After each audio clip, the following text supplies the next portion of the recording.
Okay, I want to talk to you about a recent paradigm shift that I had, and I hope that this is very helpful for you, especially if you are at all aware of what's going on in the world, which is a lot, whether you're talking about local, global, anything in between, a lot's going on. And I don't know about you, but I find it pretty stressful. And I'm guessing you probably do too. And we're all trying to like manage that, right? I haven't been reading the news as much in the last month. I'm trying to be careful to listen to podcasts that are not, just commentary on the news. Do I need to listen to Ezra Klein talk for an hour and a half about the Middle East conflict? Like, am I actually getting new information that I'm going to actually use or remember?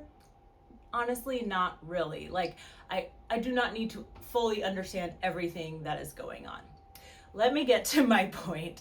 So I have a little thing that I say, when people want to change the systems, there are two kinds of people. There are the people who want to burn it all down and start over, and there are the people who want to get in the game and learn the game to change the game. Now, which one am I? Obviously this one. I wrote a book called Game Plan. I have a business called Pregame. I am on too many boards and committees, involved in my community, always trying to get people to vote, trying to explain the way the game works so that we can game it, right?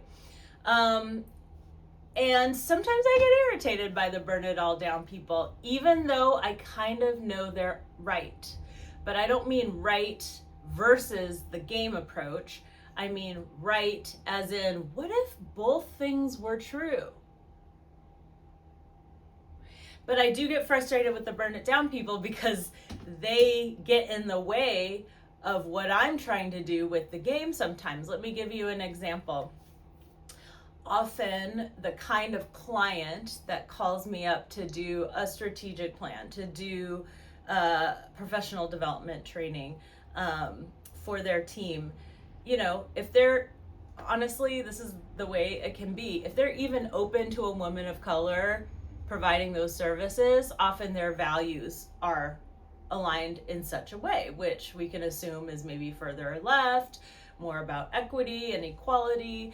And so sometimes I will get the kind of organization that has like really strong values and is trying to create social change, and that is great. Like, I have worked with affordable housing nonprofits and government entities that are trying to improve, like sincerely trying with all their might to improve things for us. People who are trying to help inner city kids get exposure to the arts, like beautiful, beautiful missions. But a lot of times, if I am, let me put it this way, if I am a burn it all down person, because I'm looking around at the system and I'm like, this wasn't built for me, this wasn't built for most of us, like, why are we even pledging fidelity to this system? Which I understand. I got the F out of the US for the 250 July 4th anniversary because I was like, 250 for who? Not me, not my ancestors. So, well, actually, on one side, yes, my ancestors. That's a whole other blog, right? But I understand the burn it down thing, because you look around at the system and sometimes you're like, are we going to keep putting band-aids on this thing? So anyway, the kind of person who really cares and is like, we need to start over, maybe we call that like an activist personality. They still need a job because we still live in capitalism, right? So maybe they're going to go work for like a social justice nonprofit for a cause they really care about. That is a beautiful thing. I love that alignment with values.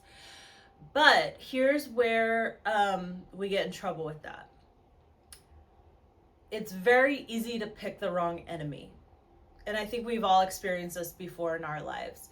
So the closest, easiest enemy, especially if you're junior in your career and maybe in the age range where nuance isn't a thing yet, let's be honest, in our early 20s, we thought we had it all figured out.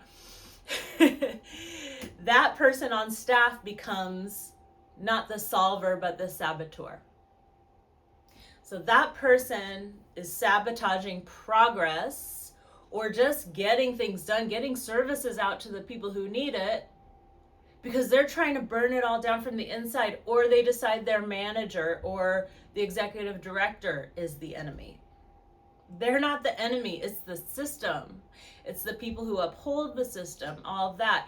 And if you start picking fights about 1% disagreements in how the service is going to get offered, or you refuse to do your job because things aren't just, picking the wrong enemy. I mean, like 99 times out of 100, your boss is not the enemy. Your team is not the enemy, and you should not be sabotaging that work. So while I respect we need to start from a blank slate and create a whole new system, it's really a challenge for me as someone who has decided from a very early point, and I can tell you why I decided this, that in order to change the system, we get inside it and we use the mechanisms of the system to turn it around, which creates savvy. It creates the need for a very long-term perspective. It creates the need for being focused and staying in your lane, because you cannot, as a single person, change the whole system at once unless you're sabotaging it from the top, as some presidents do.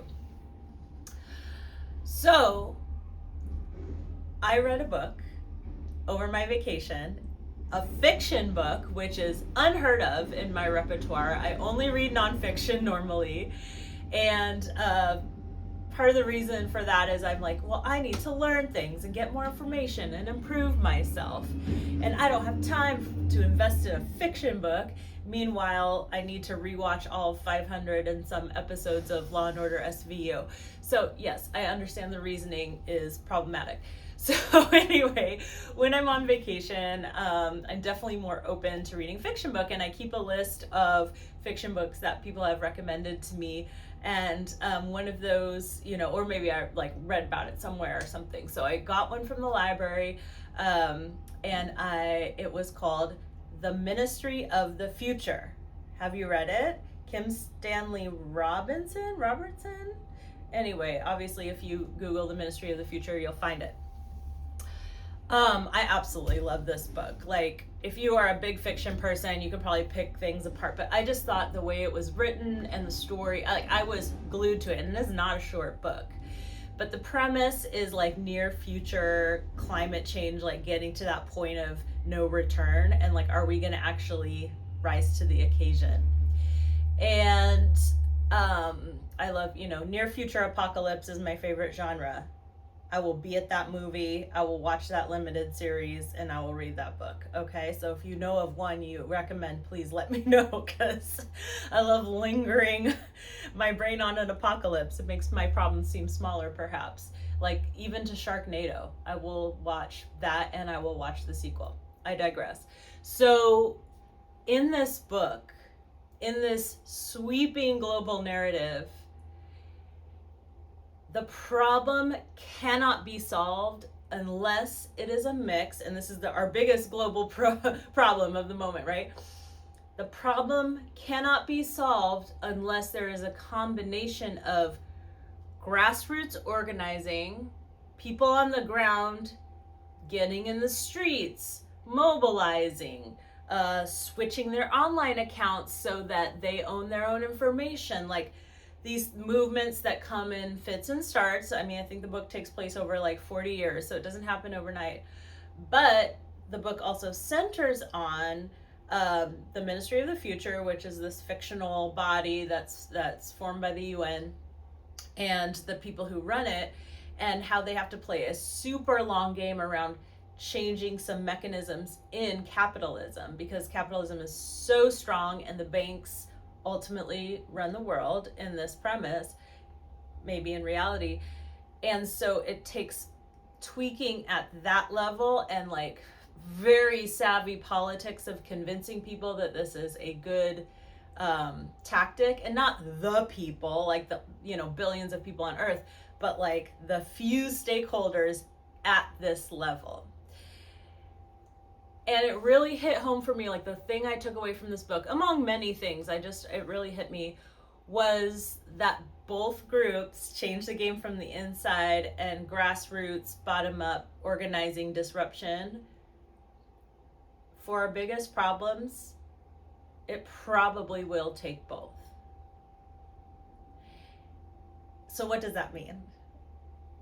When I come back home from my vacation and I get back in the community and I'm so overwhelmed and I'm like, how do I keep my nervous system regulated, but like go back into the problems I care about solving in my community, economic development, getting the money so that we can fix the other problems, from homelessness to addiction to potholes on the streets to park space to if we have to like spend public money remodeling our arena, which is a whole other thing.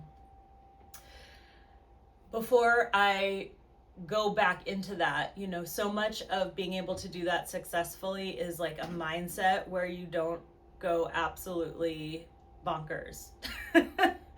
Because if you've ever done activism or change work, you know it is easy to burn out because you are rolling a boulder up a hill. And you need other people to roll it with you because you can't do it alone. And it seems like it never moves. And.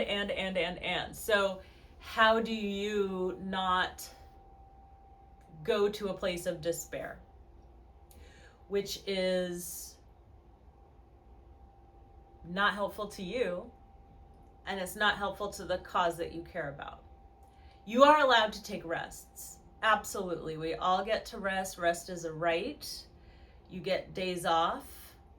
But I'm going to ask you to not undermine the thing you're working on with that time off, right? I had a client whose staff was organizing to unionize. Nothing wrong with that. Great. Unions. Heck yeah. But their demands were honestly totally ridiculous. Like, maybe not ridiculous in a different reality, but in their reality, especially their fiscal reality, everyone wanted a raise, but they also wanted to work 20% less of the week. And they wouldn't complete the paperwork that they were required to do to get their funding. So these were the burn it down people. Like, this whole system doesn't work.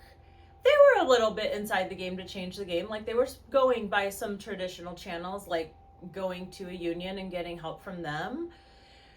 But they were turning the management team into the enemy. And the management team were not these like evil people creeping around making millions of dollars while they were making, you know, like minimum wage.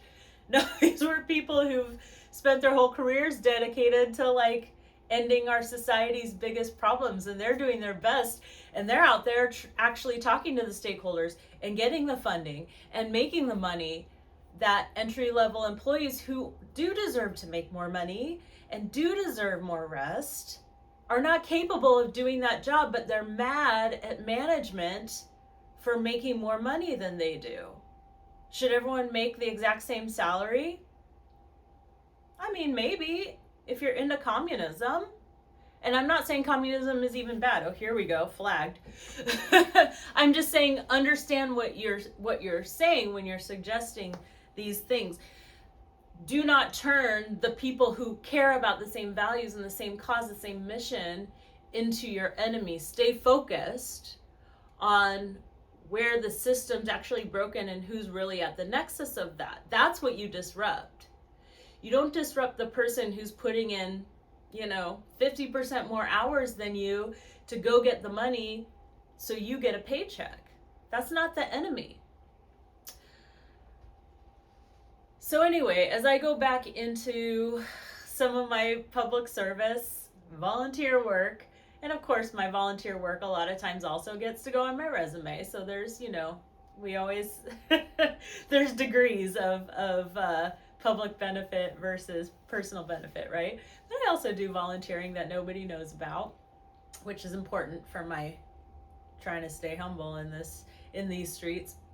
But what I am focusing on, and what I invite you to also potentially focus on, is how do I keep my nervous system level so I can be in the game for longer? But how do I show more respect for the burn it down people? And how do I maybe hold hands with them and walk with them, if not physically, then philosophically, and respect that we need them to be doing their thing. And maybe that opens up a line of respect from them to those of us who are in the game to change the game. What if, radical, what if we all didn't just write each other off? Because the easiest thing to do in internet culture and in social media culture is to just say, the other side sucks, they're an opposite side, when there's a spectrum, right? And what I see, especially where I live, which is a very blue liberal city, if this is the political spectrum, this is my left, the people right here pick their fights with the people right here. And the people right here get fed up with the people right here. But this is not the fight, this is the fight. And why does it have to be a fight? Because people do not change their hearts and minds through fighting. And I'm going to do a whole other video about that. People change their hearts and minds through personal experience, positive experiences with another person who's a little different than they are, and hearing their story and experiencing that they're also human beings. And so what if we just came at people that way? Listen, if you've had trauma in your life and there's a type of person that has, been an ongoing struggle for you, especially those of us who maybe are not the racial majority, but the global majority, women with men, like this, like, of course there's going to be a wall up. But for instance, there is this like younger white dude I was going to be on a panel with, and I just immediately was like, who's this guy? I do not, like, what is his deal? Why are you putting me on a panel with him? I don't know him. He's going to be like insufferable. He's going to mansplain stuff. He's going to take up the mic on this panel. And I was so wrong. He is the sweetest. We were like best friends by the end of the event. And now he really, like, just a couple of years later, he's really one of my best friends. And the thing I really admire about him is, we have a lot of similar values, but he always wants to learn and get better. And that is my favorite kind of person. Somebody who has strong values and lives them and is consistent, but is open to how other people are living and just continual improvement. That's my kind of person. Continual improvement. And enough openness, enough empathy, enough humility. I mean, this guy has a PhD from one of the top institutions, and he's not like, oh, I already know everything, I've learned everything. He's like, oh, what did I do wrong? How can I get better? Like, so iterative. I love that. So, to summarize, more empathy, more walking alongside people who you anticipate disagreeing with, like, leave a little space to be wrong. Recognize it takes the burn it downs and the play the games. Both of us have value in change. And maybe read more fiction books, because you can get just as much out of them, and maybe limit some of your podcast consumption. So that's it for today. Definitely a lot more to come. Take care.